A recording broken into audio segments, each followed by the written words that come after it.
The previous 4 years of our 4 year crypto cycle was incredibly deceiving for many people, especially if you had just gotten started with crypto during that time frame.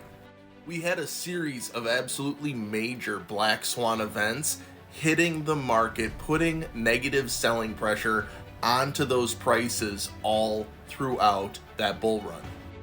First, we had COVID shutting down the entire world, shutting down the economies of entire countries.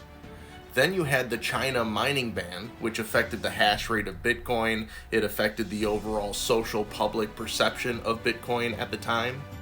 Further hit by the Luna collapse, and then once again, just for good measure, they hit us with the FTX scandal. And most investors look at those things in the short term and say, wow, yeah, this is horrible. This crypto market is definitely showing signs of diminishing returns. I have a little bit of a different theory. In fact, maybe this is the Bitcoin bull bias within me, but let me explain. All of those events led to fantastic infrastructure and legislation that we're now seeing in many different countries around the world who are adopting Bitcoin one way or another. So in a way, all of those previously horrible events that happened in the crypto space cleared the barrel, as it were, for this cycle to be more of a normal performing market cycle. Now, I'm not going to say there's going to be absolutely no bumps in the road as we proceed, because there definitely will be. But if we see less of these black swan events, I think we'll see prices and price movements be a little bit closer tied to the Plan B stock to flow original model, the model that so many people assumed broke because it was on the lower spectrum of things. But as I explained before, the stock to flow model was basically showing us what it should look like in a vacuum, and the last cycle was anything but a vacuum.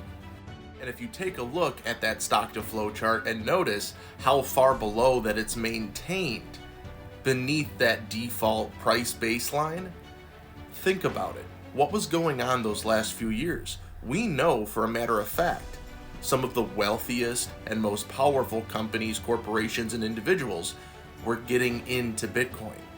It makes sense that they would keep that pressure low for as long as they possibly can.